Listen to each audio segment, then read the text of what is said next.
Un saludo a la distancia a todos nuestros hermanos y hermanas que nos miran a través de esta plataforma en Facebook. Gracias por estar siempre pendientes de todo lo que se genera, todos los conversatorios de teólogos de América Latina y el Caribe. Iniciamos esta semana con un conversatorio que tiene que ver con la reforma protestante. Sin embargo, antes de darle paso y darle palabras de bienvenida a nuestros panelistas, quiero tomarme un par de minutos para expresar nuestra solidaridad con nuestros hermanos y hermanas, ministros y gente de bien que ha estado pasando momentos difíciles en España, principalmente en la comunidad de Valencia y alrededores, Castilla-La Mancha y otros lugares, por este fenómeno inesperado, ¿no? Que les ha azotado, les ha afectado. Y bueno, yo el día bueno, esta madrugada más bien he estado en un tiempo de oración y de intercesión con nuestros hermanos en España, claro, vía internet por supuesto, pero muchos de ellos han estado muy, muy, muy preocupados por sus familiares. Así que elevamos desde acá una oración también pidiendo el respaldo de Dios para todos los hermanos que están atravesando momentos difíciles y duros allá en España. Dejo el tiempo a nuestros hermanos para que se presenten y vamos a comenzar con nuestro hermano Freddy. Bienvenido nuestro pastor Freddy. Luego nuestro hermano Lee Batres. Luego nuestro hermano Alfredo Salgueiro y por último nuestro pastor Pedro Cardona. Bienvenidos. Es una bendición nuevamente estar en contacto para poder compartir estos momentos que sabemos son de edificación para todos.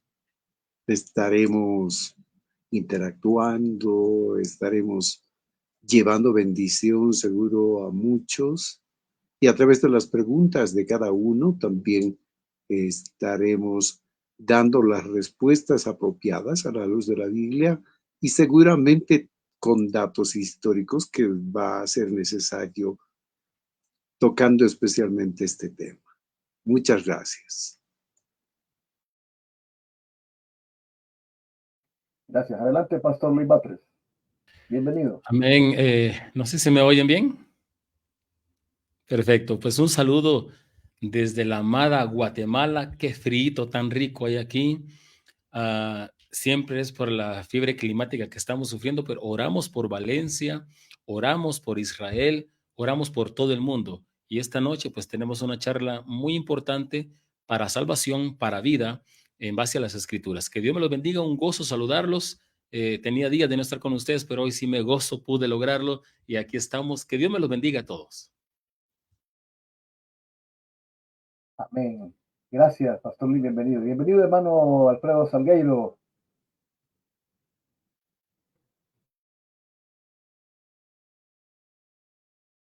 Si puede activar su micrófono y dar unas palabritas de saludo. Eso. Adelante. ¿Qué tal? Buenas noches. Nuevamente reunidos nosotros acá en Santa Cruz con un calor bastante elevado, especialmente en la humedad, pero es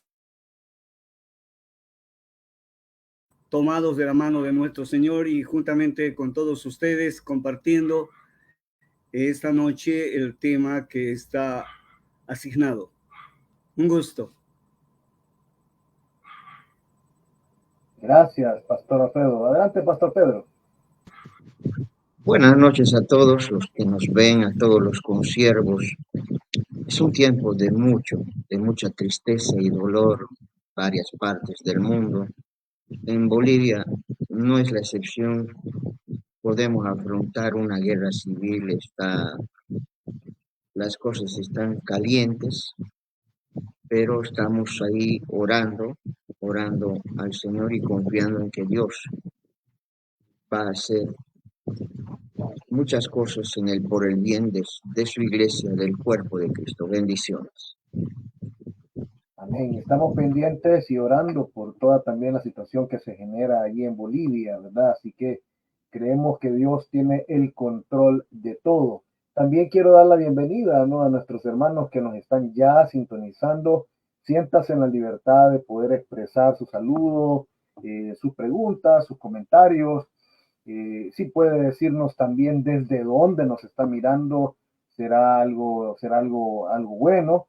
Así que bienvenidos a todos a este conversatorio virtual sobre la Reforma Protestante. Y es un privilegio poder compartir con ustedes este conversatorio, estas reflexiones sobre uno de los eventos, vamos a decirlo así, uno de los eventos más significativos y transformadores de la historia del cristianismo, ¿no? Estamos hablando de la Reforma Protestante, que no solamente alteró el curso de la historia eclesiástica, sino que también provocó ciertas repercusiones en la cultura, la política y la sociedad de su tiempo, y que pues creemos que continúa influenciándonos hasta el día de hoy, ¿no? Entonces, vamos a dar inicio con la primera pregunta para nuestros hermanos panelistas.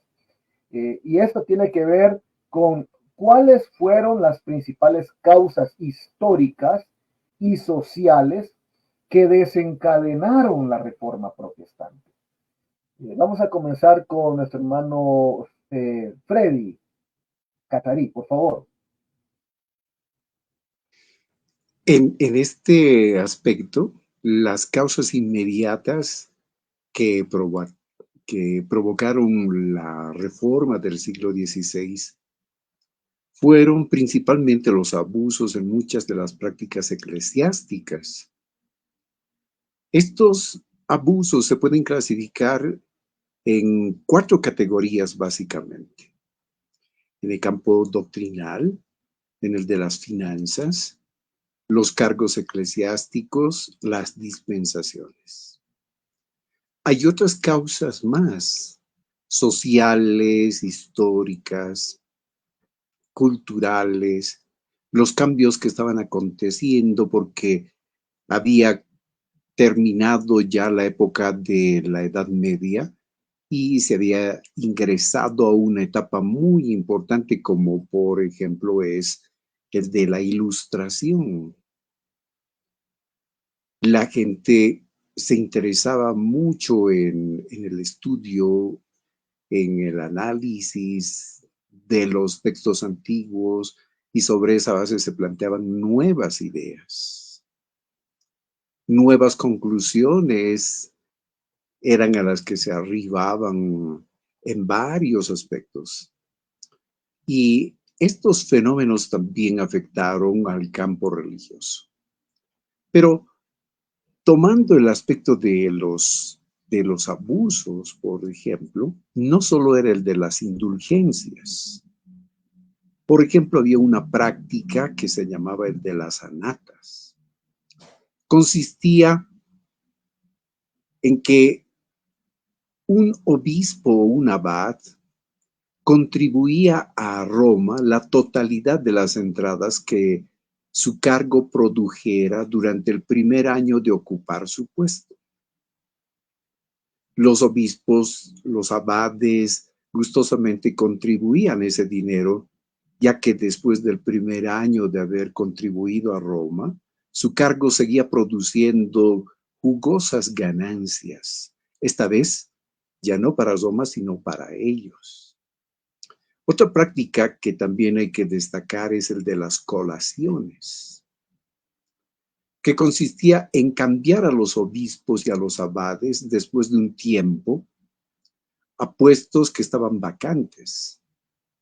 Al ser transferidos, al ser cambiados de puestos, estos, es decir, los obispos y abades, tenían que pagar de nuevo la anata a Roma durante el primer año en su nuevo puesto.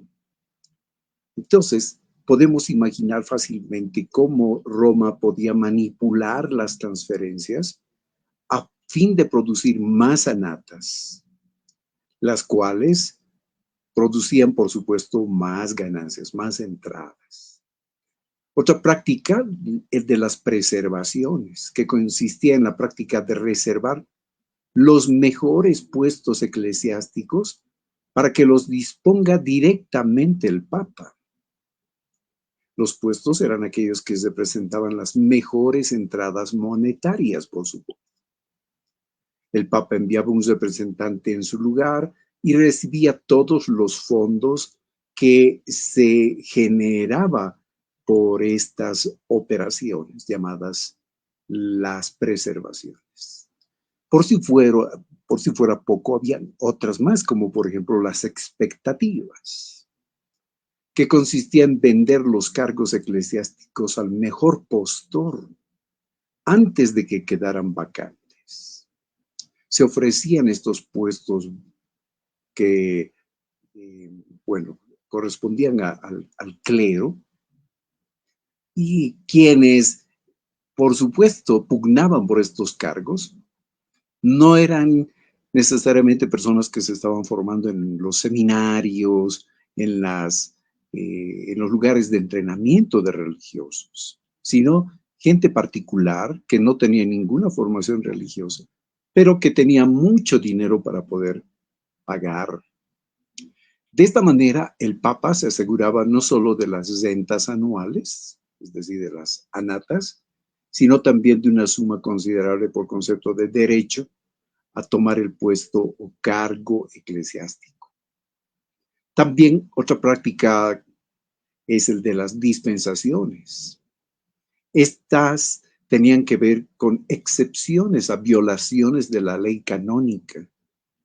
La ley canónica es el conjunto de leyes que se han establecido para el clero católico.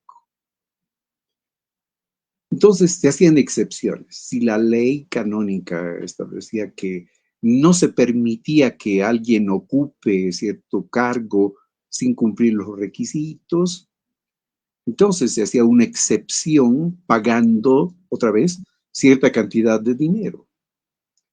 Por ejemplo, si una persona no tenía la edad legal para ocupar un obispado, un arzobispado, el Papa tenía la facultad de otorgar una dispensación si pagaba la cantidad necesaria de dinero. Según la ley canónica, también, yendo a otro ejemplo, un hombre no podía casarse con la viuda de su hermano, pero si pagaba, el Papa tenía la facultad de hacer excepciones.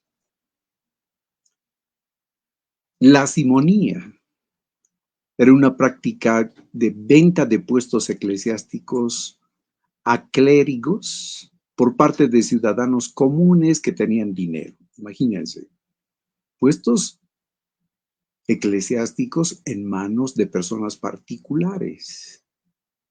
Cuando un puesto eclesiástico quedaba vacante, como por ejemplo el puesto de abad, de obispo, de arzobispo, el Papa fijaba un precio y la persona que pagaba el dinero, que hiciera arreglos para pagarlo en abonos, en cuotas, era nombrado para ese puesto, ya fuera laico o no tuviese ninguna formación religiosa. Por supuesto, esto generaba en el desempeño de las funciones de los religiosos toda clase de irregularidades. Misas mal pronunciadas, trabajos eclesiásticos mal efectuados, en fin, podríamos hacer una lista larga. Y por si esto fuera poco todavía, había otra práctica más, la del nepotismo, que era la práctica de nombrar familiares para cargos eclesiásticos. En muchos casos esos cargos eran declarados hereditarios inclusive. Cuenta la historia que hubo el caso de un papa que nombró a su sobrino que solo tenía 14 años de edad, imagínense. Con esta facultad entonces lo nombró para el puesto de nada más ni nada menos que de cardenal. Después del papa están los cardenales, ¿no es cierto? Luego los arzobispos, los obispos. Hay una jerarquía. Entonces, imagínense una persona de 14 años de edad en el puesto de cardenal. Una de las preguntas que se planteaba la gente era, esto sabemos que no es correcto, no está bien, estas irregularidades, ¿cuándo terminarán? ¿Quién pondrá freno a estas cosas? También estaban las recomendaciones, una práctica de pagar un impuesto anual al papado a cambio de un nombramiento provisional que rendía algún beneficio económico. Por supuesto, también están las indulgencias y seguramente los participantes de este conversatorio querrán abundar en lo que yo he compartido y especialmente con relación a las indulgencias. Adelante.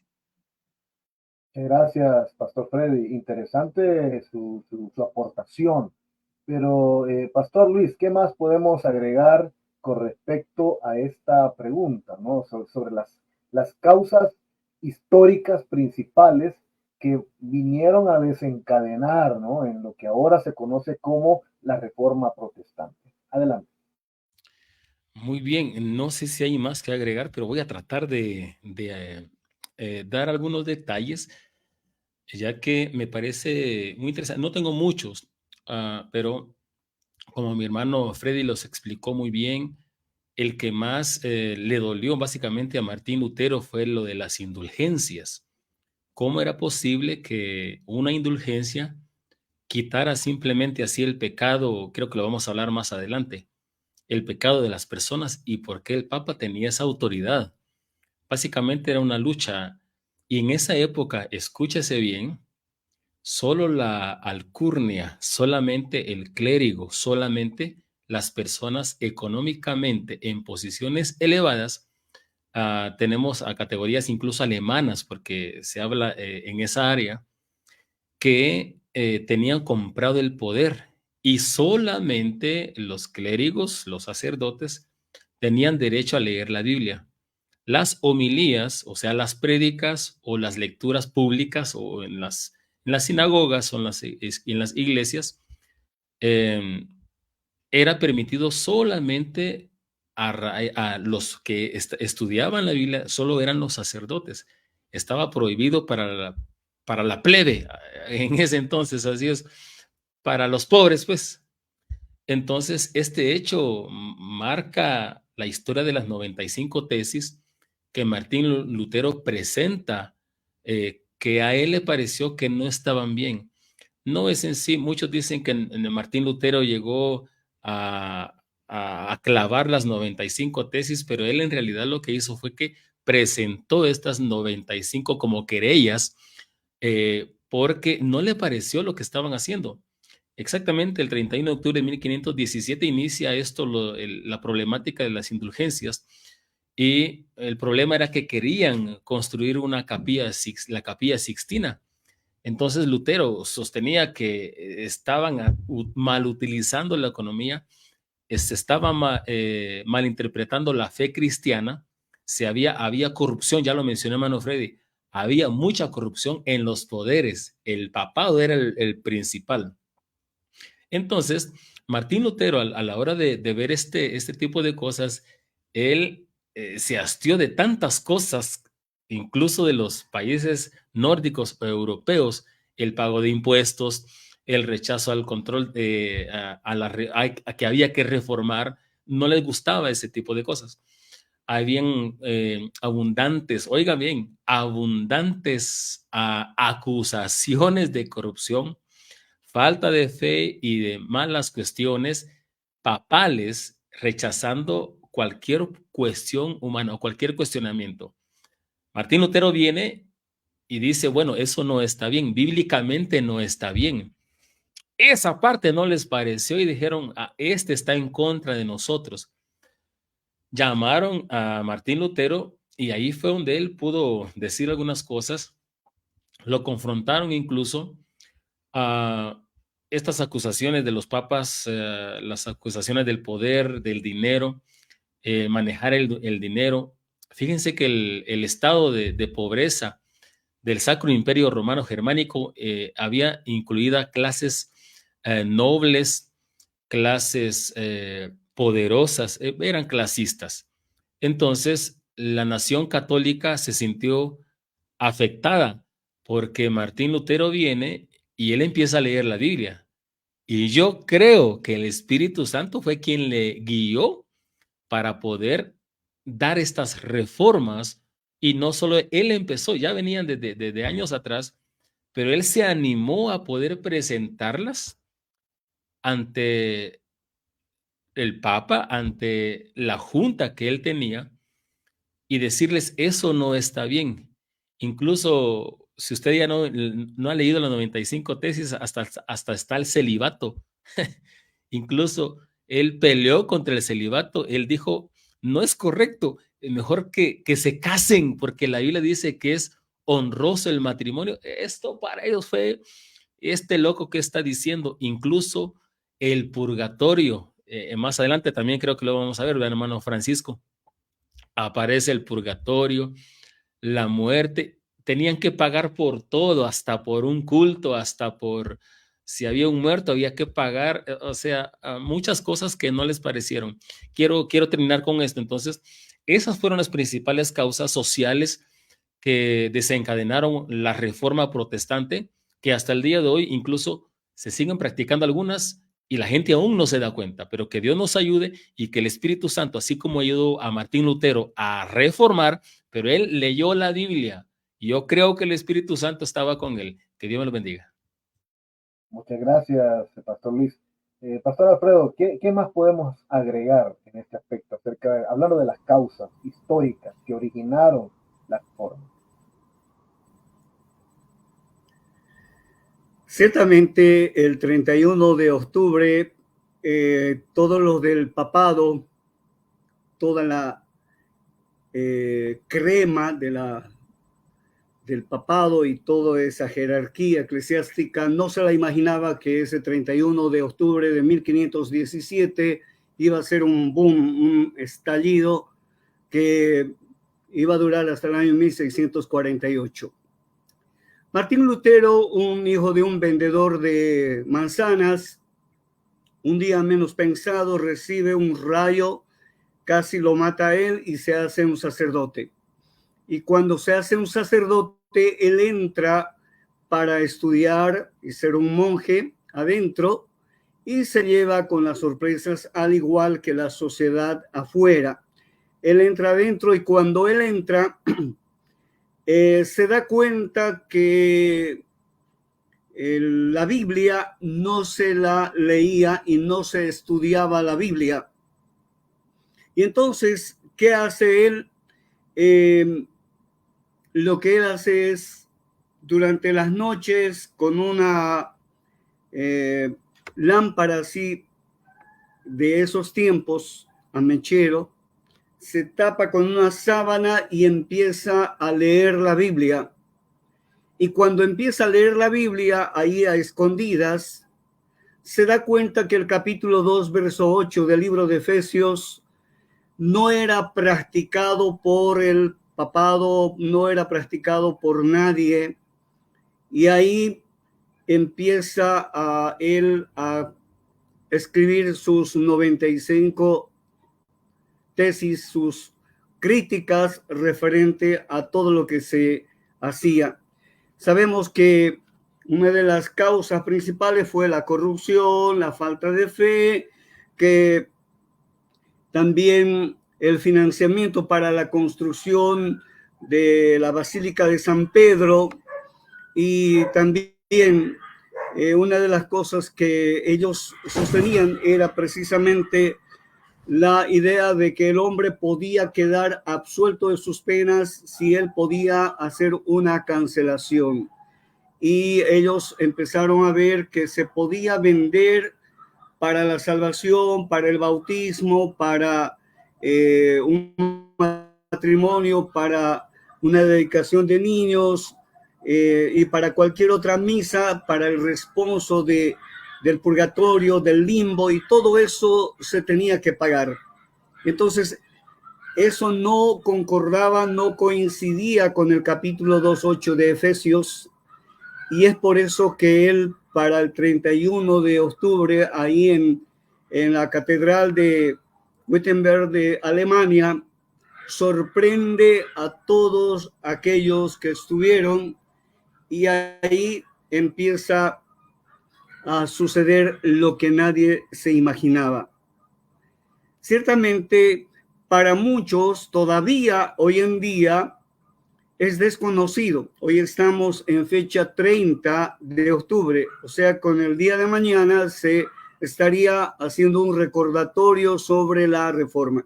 Es muy importante tener un trasfondo histórico para entender de qué estamos hablando, qué sucedió y cuáles fueron los efectos que ha ido causando en lo social, en lo cultural, en lo eclesiástico, en cuanto a lo político, en todas las áreas posibles que hoy en día estamos observando, ¿no? Entonces, llama la atención muchas de las cosas que estuvieron sucediendo en aquellos días.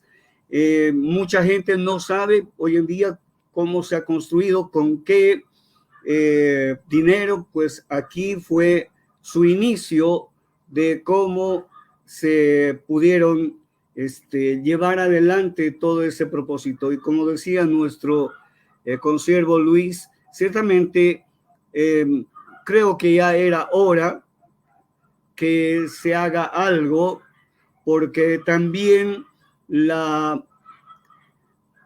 iglesia de Jesucristo, la iglesia lavada y salvada por nuestro Señor Jesucristo, como que estaba mimetizado, y es por eso que a veces ellos se llevan todavía, quieren llevarse la gloria diciendo que ellos son la única iglesia a nivel universal, cuando eso es completamente falso. Y es importante a veces remontarnos un poco a la historia y mostrar cómo es la historia antes del 1517 y después de 1517, cuál es el cisma general de todo lo que sucede en todo nuestro planeta Tierra. Muchas gracias, Pastor Alfredo. Pastor Pedro, ¿qué más podemos agregar? Bien, hay una enseñanza muy importante del momento en el cual se produce la reforma. Y lo previo a lo que en el mundo estaba aconteciendo es un desalojo, una desilusión frente a la Iglesia Católica y un apartarse de la Iglesia Católica. Estamos viendo el renacimiento, un tiempo donde aparecen las artes, la lectura, todo aquello que ahora vemos plasmado y muchas cosas más que vamos a ir hablando más adelante. Pero es importante que nosotros veamos el momento histórico en el cual estamos viviendo, porque hoy estamos viviendo un momento histórico que es muy importante que la iglesia sepa leer este momento para poder ganar mucha gente para Cristo. Y este momento, lamentablemente para la iglesia cristiana, está en crisis.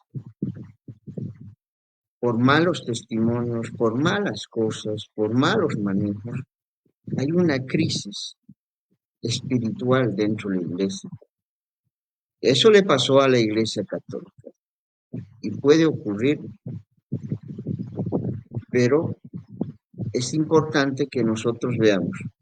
Lutero apareció en el momento oportuno, Dios lo levantó para hacer esta reforma que fue importante y vamos a ver los logros que alcanzó todo esto que hizo Lutero. Que Dios les bendiga.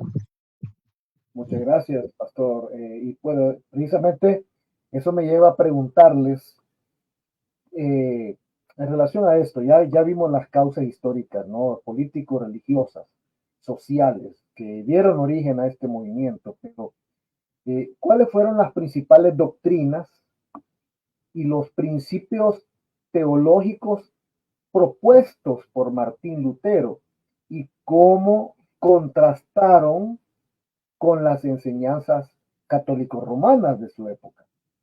Adelante, Pastor Freddy.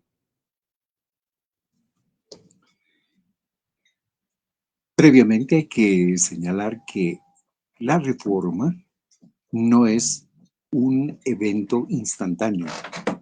Hay que entender la reforma como un proceso de varios años. Martín Lutero, el 31 de octubre de 1517, no pretendía dividir la iglesia. Fue forzado por las circunstancias a que eso ocurra. Pero eso ocurrió posteriormente, unos años después. Lo que él quería es que la iglesia se alinee otra vez a la escritura. En sus 95 tesis, él señala de una manera muy interesante. Si el Papa tiene la capacidad de hacer que las almas sean salvadas, él administra los beneficios del sacrificio del Señor. Entonces, ¿por qué no lo hace gratuitamente? Si tiene esa facultad, ¿por qué no vacía el purgatorio de todas esas almas en pena de manera gratuita? ¿Por qué espera que se pague para poder hacer eso si tiene esa facultad? Como podrán notar, impresionantes esas palabras, ¿no? Y Martín Lutero estaba seguro de lo que decía, porque estaba fundamentado en la Escritura. Había leído el Nuevo Testamento. Fueron fundamentales para él leer Efesios, leer Romanos, leer Corintios, donde se remarcaba una y otra vez que la salvación era por la fe en Cristo y no por obras para que nadie se gloríe. Ahora, dentro de este proceso, también hay que señalar el desarrollo doctrinal, porque ese hecho de tener doctrinas que distingan a la iglesia que por las circunstancias fue separada de la iglesia, porque fue Martín Lutero expulsado y sus seguidores también. Así que no hubo otro remedio que ver a una iglesia dividida. Y pronto las preguntas de los seguidores eran, ¿y en qué creemos? ¿En qué nos diferenciamos? ¿Por qué es que hemos tenido que salir de la Iglesia Católica? Como podrán ver, se vio la necesidad entonces de esclarecer lo que se creía y lo que se practicaba. En 1530, Lutero clarificó la doctrina de la Iglesia luterana y la planteó de esta manera. Imagínense, en 1530, ya habían pasado varios años, desde 1517. Remarcó que la salvación es únicamente por la fe en Cristo y no por obras. También señaló respecto a que la verdad se encuentra en la Escritura. Declaró además la extinción del clero regular. Esta verdad era fundamental y no la tenemos que olvidar nosotros hoy día. La Escritura no habla de una casta que tenga que existir, de religiosos que administren, por ejemplo, los beneficios que gracias al sacrificio de Cristo tenemos. No hay una casta que tiene que administrar ello, sino más bien es Dios mismo quien suministra, administra para que la gente se beneficie de muchas bendiciones que por el sacrificio de Cristo se tienen. Por lo tanto, él declara oficialmente la extinción del clero regular. Declara que entre los que le siguen ya no habrá órdenes religiosas. Esto estuvo conectado a la enseñanza bíblica que está en la carta del apóstol Pedro, la del sacerdocio de todos los creyentes. Todo creyente entonces es un sacerdote. Luego, otra doctrina fundamental. En algunos libros de historia que se estudia en los colegios, dice, la libre interpretación de la Escritura. No, no, no, no. Martín Lutero no plantea eso. Lo que plantea es el libre examen de la Escritura. Y mejor si es en el idioma que el creyente o el que quiere creer pueda entender. Pero la Iglesia Católica seguía sosteniendo, no, de ninguna manera. La única Biblia autorizada es la que está escrita en latín. Y su compartimiento tiene que ser también en latín. Y la pregunta de los creyentes, de los fieles, era, pero latín, ¿quién entiende? Es un idioma ya en desuso. Los clérigos lo estudian porque, bueno, así está establecido para ellos. Pero ¿y nosotros? Es impresionante que las misas todavía se realizaban en latín hasta el Concilio Vaticano II, es decir, a comienzos de los años 60, 1960. Después del Concilio Vaticano II, recién se dio apertura para que las misas se puedan pronunciar en el idioma que entendían los fieles. Imagínense, mucho tiempo tuvo que pasar para que la gente de la Iglesia Católica tuviera acceso a la palabra de Dios, por lo menos en un menor grado. La eliminación de tradiciones y rituales en los cultos, la doctrina de la consubstanciación, esto es interesante. Frente a la transubstanciación, él plantea la doctrina de la consubstanciación. Él dice, cuando el pan y el vino son bendecidos, no es que se transforma literalmente en cuerpo y sangre del Señor. Pero de todas maneras, la presencia del Señor está en esos elementos. En Asambleas de Dios decimos, querido Martín Lutero, este es un punto en el que no estamos de acuerdo. Más bien, nosotros somos partidarios de la conmemoración. No es que la presencia de Dios esté, o digo de Cristo, esté en esos elementos, sino es un recordatorio, ¿verdad? Entonces, bueno, estos detalles son variantes que hay en las iglesias evangélicas. Y por supuesto hay que señalar también las famosísimas 5 solas, que seguramente quienes estamos participando en este panel va a querer compartir o van a querer compartir. Gracias. Muchas gracias, Pastor Freddy. Interesante punto el que usted tocó, ¿verdad? Nuestra posición doctrinal en ese aspecto, ¿verdad? Frente a la consubstanciación, que era lo que planteaba Martín Lutero, frente a la transubstanciación, que era la doctrina, que es la doctrina católico-romana. Pero, ¿qué más podemos agregar en este aspecto, Pastor Luis Batri? Muy bien, agregar, voy a solamente tener el honor, como dijo el hermano Freddy, de dar las 5 solas que para mí marcan la historia. Y solo lo voy a, más de alguien les va a explicar, yo sé, es que marcan un hito en el ámbito religioso. Pero fíjense que antes, como hemos mencionado, ¿no? La reforma inicia, pero hubieron años anteriores. Participa Martín Lutero, fundador de la doctrina luterana. También traduce la Biblia, y ahí aparece la Vulgata, lo que ya mencionaron. También aparece Juan Calvino, el reformista protestante que fundó el calvinismo.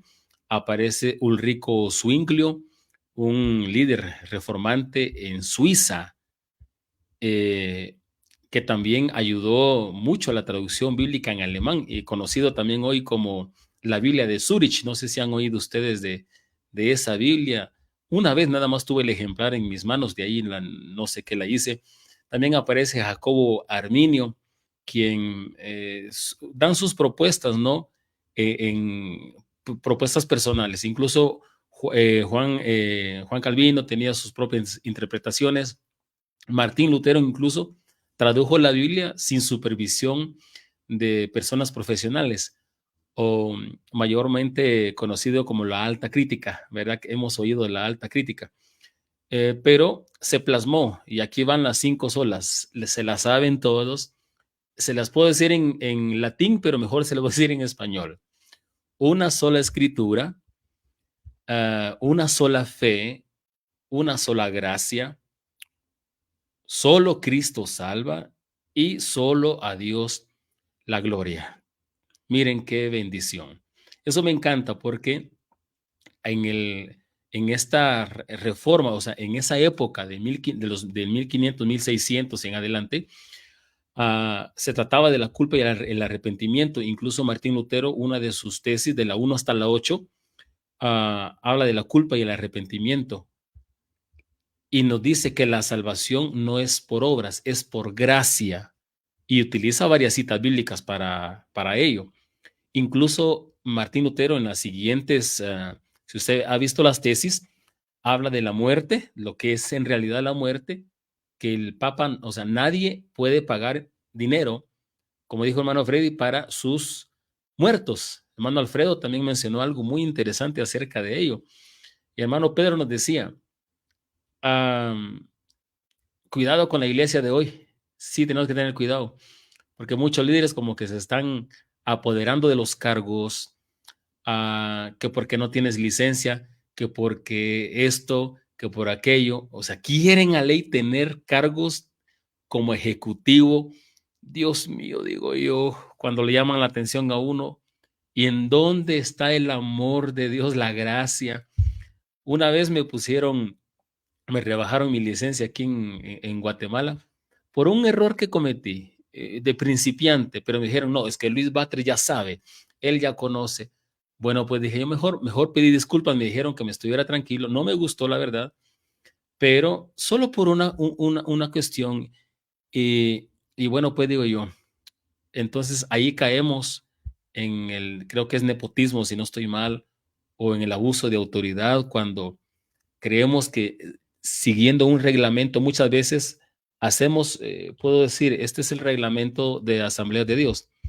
Esta es la Biblia. ¿Hasta dónde hemos caído? Esta es la Biblia, el reglamento. Para mí la Biblia vale más que el reglamento. La Biblia para mí es mejor que cualquier reglamento. Por eso, una sola escritura, y es la que guía al hombre. Martín Lutero entonces habla acerca de la muerte, incluso habla del limbo y del purgatorio. Fue otra gran hecatombe para ellos. ¿Cómo es posible? Y ahí es bien, ya no van a pagar por salir del purgatorio. Entonces no vamos a poder seguir construyendo las iglesias católicas. Ok. El pecado, el origen del pecado. Hay un Salvador, hay alguien que perdona nuestros pecados y su nombre es Jesucristo. Cuando dicen hay un solo Dios y un solo mediador, Martín Lutero lo dijo, entre Dios y los hombres. Y ahí dice Jesucristo, hablando de que solo a Dios sea la gloria, no al Papa, no a los sacerdotes, sino a Dios sea la gloria. El papado, o sea, ningún hombre puede perdonar pecados, solamente Jesucristo. Entonces, esos fueron los debates que hubieron en ese. Muy bien. Yo digo que me hubiera gustado estar por ahí, pero fíjense, hermanos, que en la historia he leído un poco esta parte. Habían evangélicos, óiganme bien, habían evangélicos en esa época, pero como se les prohibía tener Biblia, era todo, me imagino que estaban reunidos en algún lugar y Dios, el Espíritu Santo, siempre estaba ahí para dirigirlos, para ayudarlos. ¡Wow! Digo yo, qué barbaridad. Pero Dios viene y utiliza a Martín Lutero para decir, bueno, voy a hacer un recambio total y te voy a utilizar para hacer mi obra. Eso es de aplaudir y el Espíritu Santo siempre estará presente. Y hablando, como usted decía, en la transustanciación y la consustanciación, nosotros creemos que es una simbología, es un recordatorio de la muerte de nuestro Señor Jesucristo. Él murió para perdonar nuestros pecados. No necesito decirle, hermano Francisco, le mando $100 y me perdona mis pecados. Gracias, hermano Francisco. Hermano Pedro, le mando unos $500 y por favor, perdóneme de aquí unos 10 años. Hermano Alfredo, le mando $500, o mejor 500 euros, hermano Alfredo, pero perdone a mis hijos también. eso se acabó, eso fue problema para ellos, pero eso son problemas que hubieron porque la doctrina estaba mala y se trató de reformar. Dios les bendiga. Muchas gracias, Pastor Luis. Fíjese que aquí hay una pregunta, está participando un hermano en Facebook, Alex Cáceres. Él nos hace una pregunta y quiero lanzársela a los dos ponentes que siguen, Pastor Alfredo y Pastor Pedro. Específicamente la pregunta que él nos lanza. Dada la apostasía en muchas iglesias evangélicas, él pregunta, ¿es necesario hoy en día una nueva reforma? Me imagino que esta pregunta tiene que ver porque ya se habló, ¿verdad?, de las causas que dieron origen a la reforma y se explicó, ¿verdad?, que fueron causas principalmente por la corrupción del liderazgo eclesial y por supuesto por la falta la pérdida total de credibilidad en cuanto a la iglesia como tal. Pero obviamente ya no estamos viviendo en aquellos tiempos, sino que estamos ahora en el siglo XXI y creo yo que es una pregunta bastante pertinente, ¿verdad? Que podemos responder acá entre nosotros. Adelante, Pastor Alfredo y luego Pastor Pedro, si podemos responderle aquí al hermano Alex Cáceres.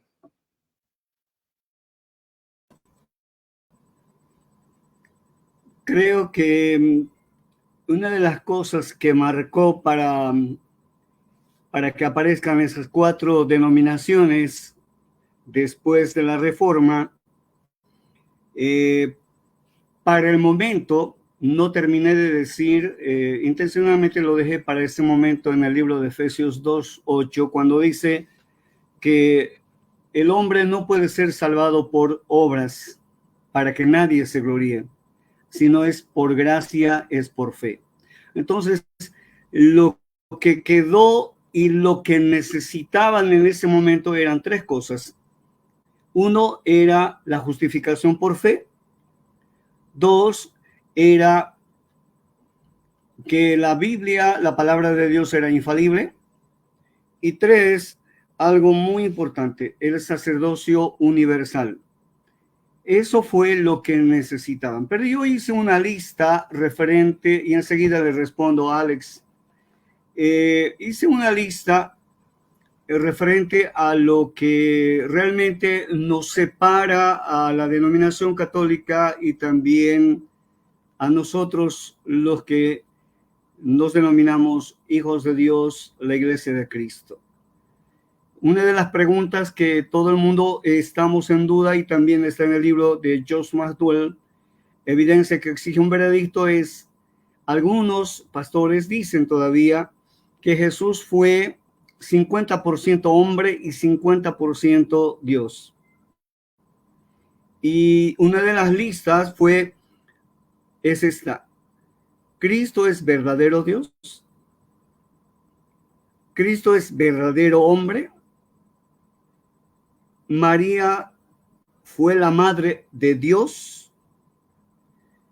¿Y Pedro es el primer papa? Creo que son algunos puntos que todavía aún Luis Toro sigue mencionando en sus redes sociales, como es YouTube en especial.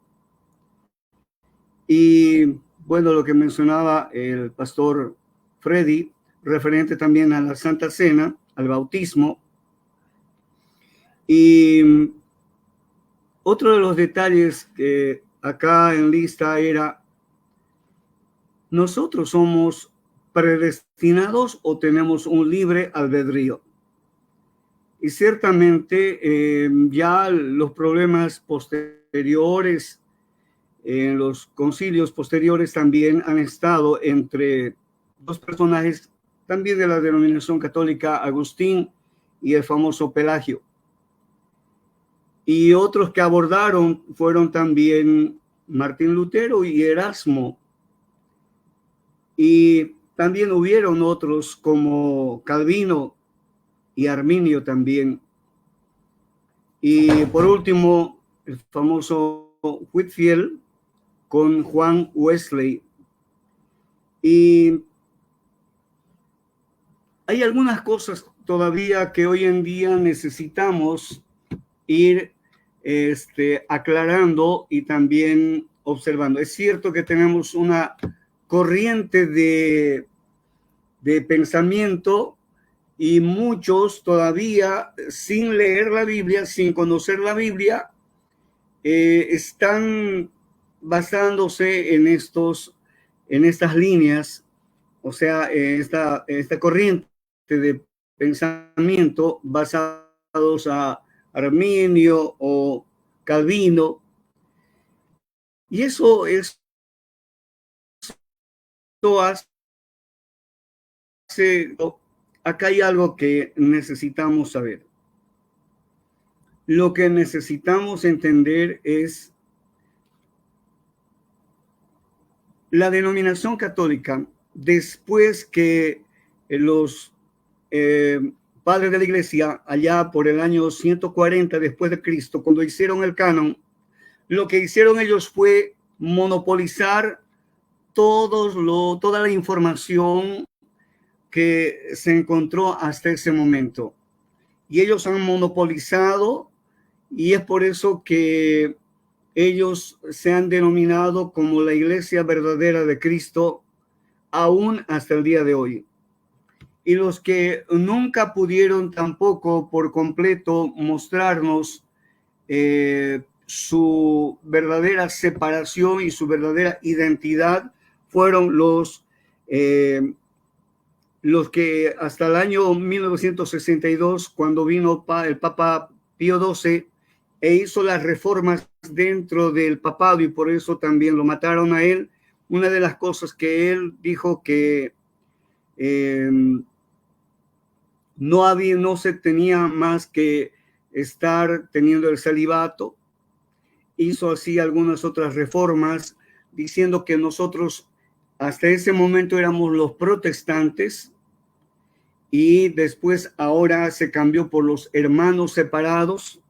O sea, se han hecho bastantes cambios, pero los que siempre han estado en un punto neutral y casi neutral, o también con menos identidad evangélica, han sido los de Martín Lutero, sus seguidores, los calvinistas, los anabaptistas y los famosos anglicanos.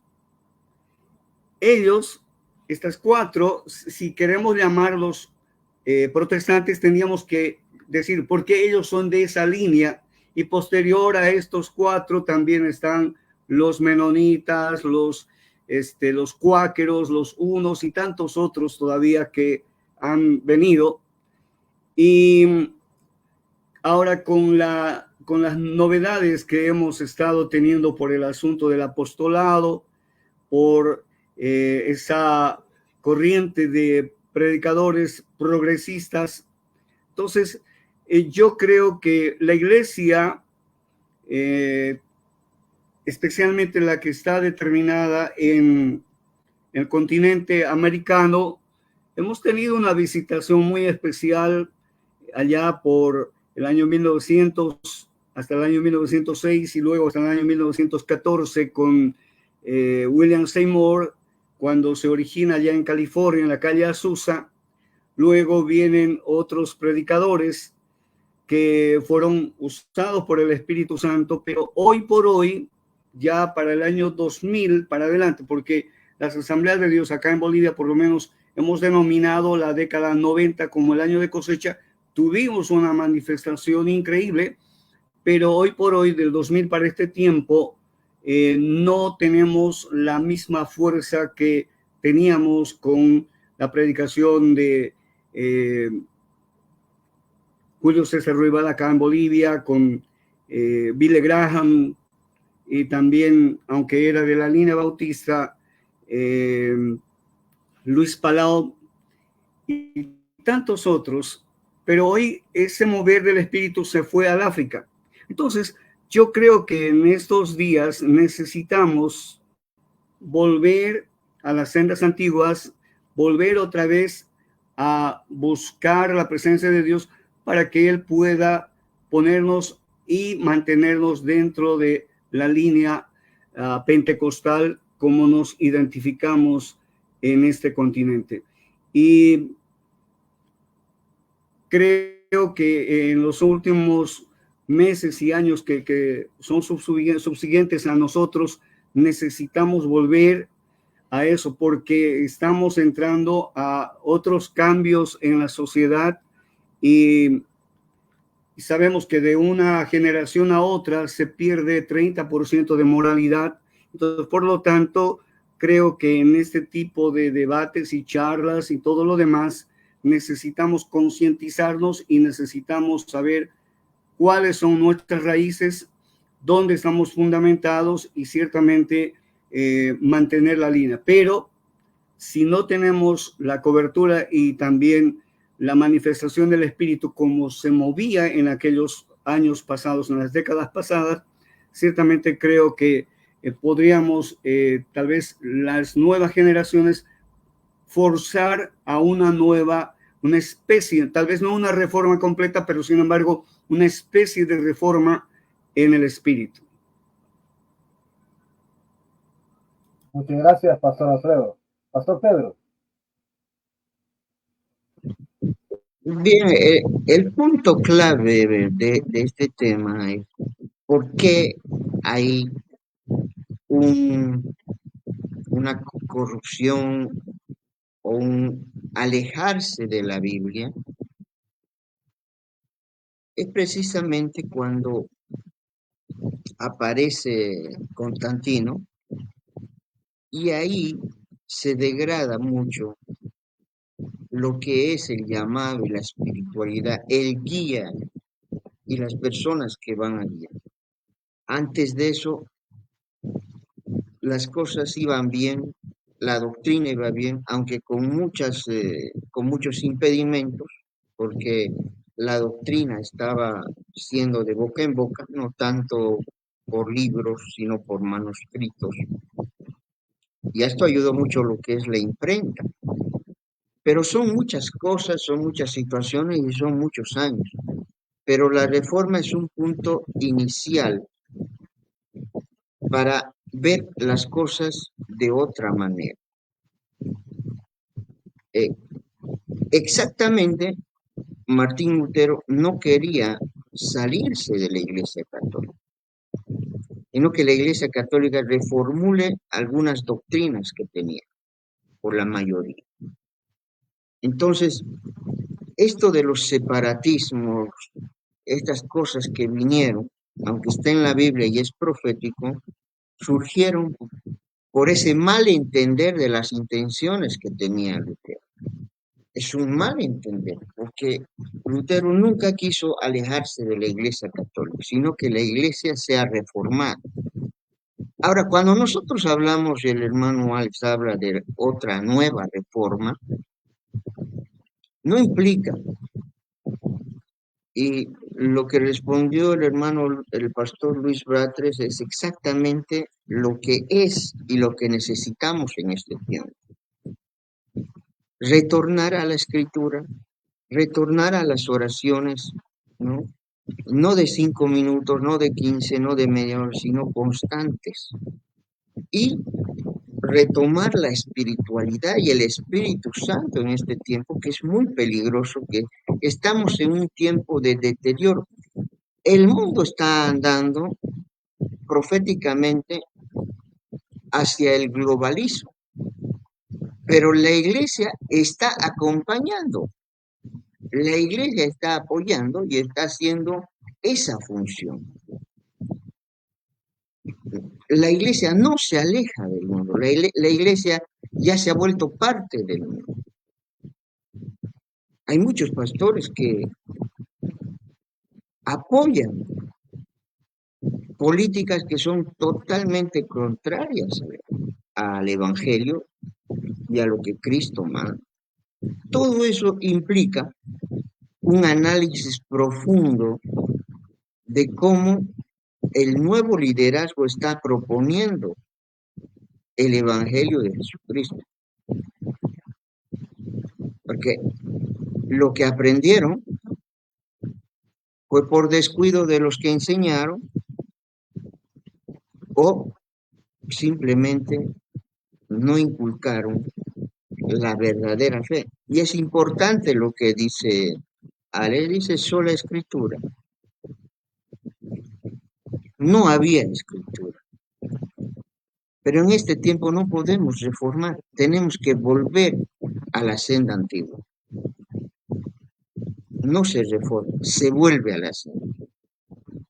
Cuando decimos sola fe, estamos hablando de algo espiritual. No podemos medir la fe estadísticamente, no se mide la fe. La fe crece, la fe produce, la fe reproduce. Mi fe hace que la fe del otro crezca. Pero si los dos tambaleamos en fe, no vamos a poder reformar nada. Y eso es volver a la senda antigua. Y el punto importante es, la iglesia ha dejado de predicar el evangelio. Ese es el diagnóstico terrible de la iglesia.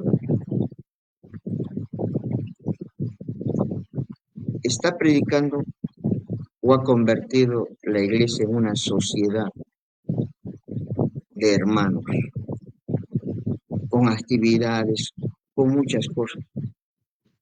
Pero ganar almas y que estas almas sepan lo que es el evangelio de Jesucristo y no una simple motivación como lo hace el mundo. Debemos aprender cosas. Que la reforma, que el pentecostalismo de la era apostólica nos da. Y ese volver es lo que nos mostró Juan Wesley con su preeminencia de la santidad. Ahora nosotros predicamos santidad y la iglesia se vacía. Que Dios le bendiga.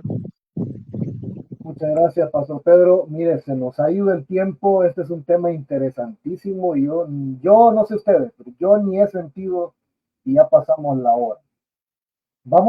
Tenemos que finalizar por respeto a los oyentes, a los que nos miran, pero quiero pedirles a los panelistas que puedan hacer una reflexión final en cuanto a este tema que estamos hablando de la reforma, ¿no? Mientras ustedes preparan sus reflexiones finales, yo debo de aclarar que todas estas ideas que tienen que ver con la reforma protestante y la historia, ¿no?, de la reforma misma, pues definitivamente revolucionaron no solamente la teología cristiana, sino también la vida cotidiana de millones de personas.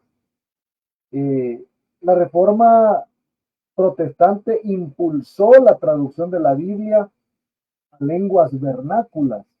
Y por otro lado, otro de los beneficios que hasta el día de hoy disfrutamos ustedes y yo, es que se hizo accesible la palabra de Dios a la gente común. Se fomentó el desarrollo de la educación y de la alfabetización, porque al leer la Biblia, esto se convirtió en un derecho y en un deber personal. Hoy, mientras reflexionamos sobre la reforma protestante, a los 505 años, fíjense, se está conmemorando los 505 años de esa reforma, es crucial que reconozcamos su impacto duradero y la diversidad que ha generado dentro del cristianismo. También debemos de recordar la importancia de la búsqueda continua de la verdad de Dios, la necesidad de la reforma constante. Y yo respeto mucho la opinión de algunos panelistas. Mi posición a la pregunta del hermano Alex es que sí se necesita una reforma en nuestro tiempo, ¿verdad? Una reforma constante y un compromiso de vivir una fe auténtica y relevante para la sociedad en la cual vivimos.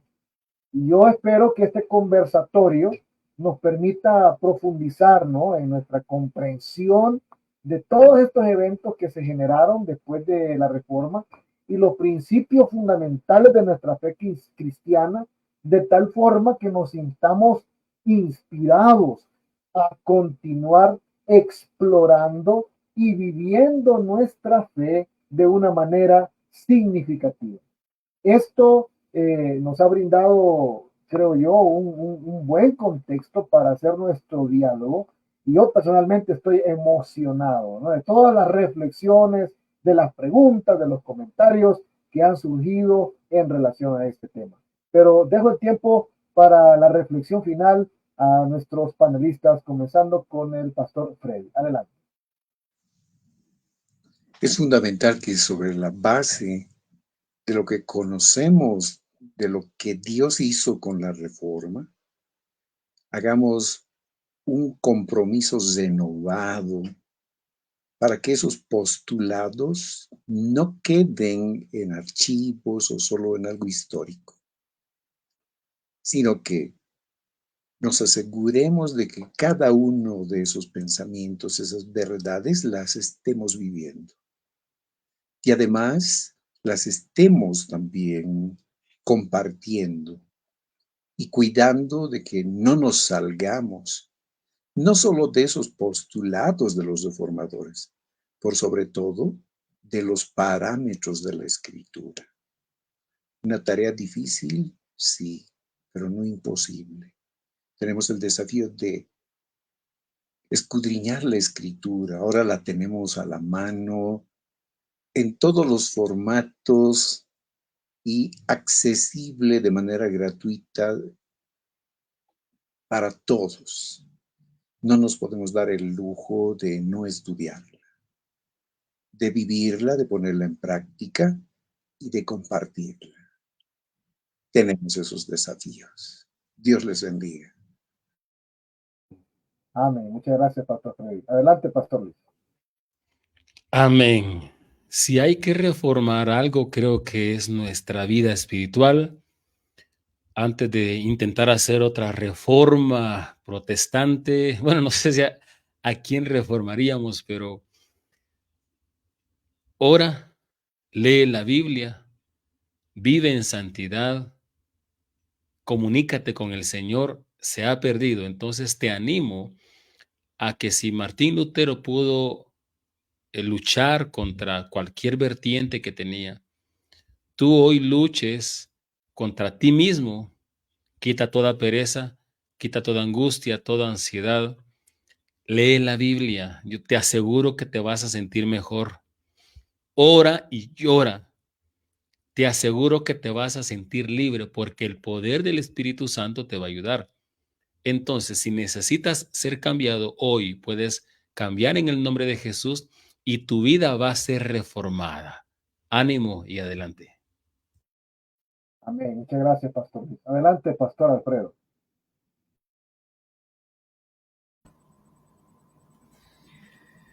Ciertamente, una de las cosas que no hemos tocado es la contrarreforma que se realizó dentro de la denominación católica. Para mí no es una iglesia, es una denominación más. Y por lo tanto, lo que muchos a veces desconocemos es de Ignacio de Loyola. Él era compañero de Martín Lutero, era compañero de curso, compañero de estudio.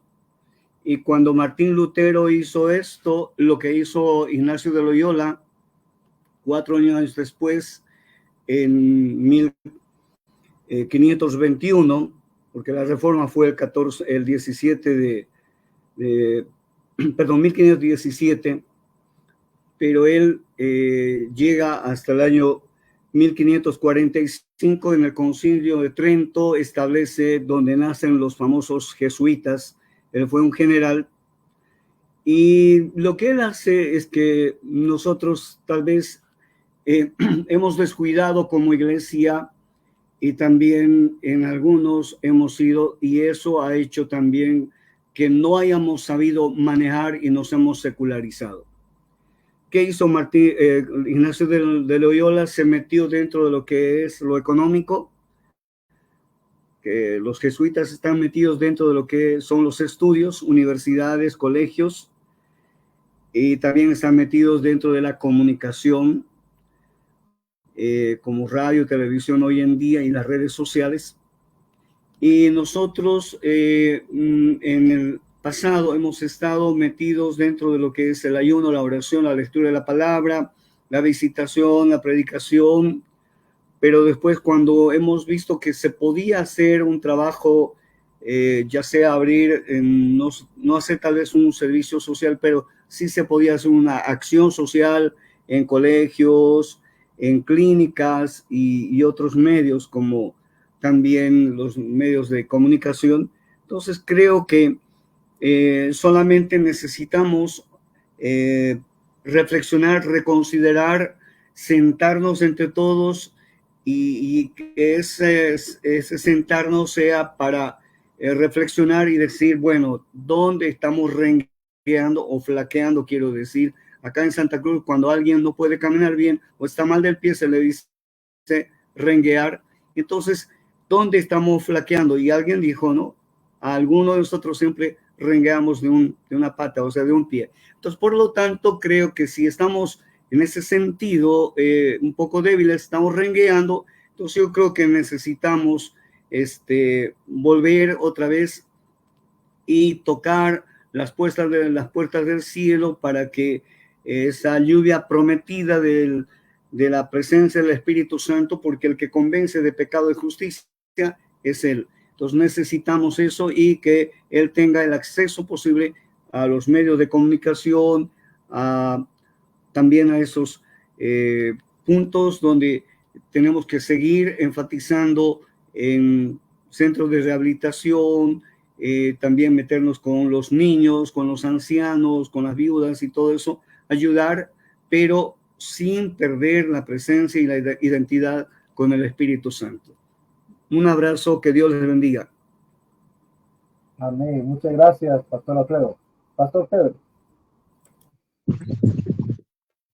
Bien, esto fue algo importante dentro de la historia de la iglesia, un logro que muchas veces sucede, y las grandes luchas se hacen con gente valiente, con gente que cree en Jesús. Hebreos 12:2 dice, puestos los ojos en Jesús, el autor y consumador de la fe. No podemos ver a nadie, todos estamos viendo a Jesús, pastores, miembros, todos tenemos que estar confiados en el pastor de pastores, en el líder, en el Rey y en el Señor. Que Dios les bendiga. Amén. Llegamos así al final de este conversatorio. Un abrazo para todos y les esperamos desde ya la próxima semana, siempre a la misma hora en esta misma red social. ¿Le gustó? ¿Siente que esto es de bendición? Apóyennos con su like y apóyennos compartiéndolo en sus muros de Facebook y también en otras redes sociales. De esta manera, usted así apoya este ministerio. Un abrazo a todos y que el Señor les bendiga mucho más.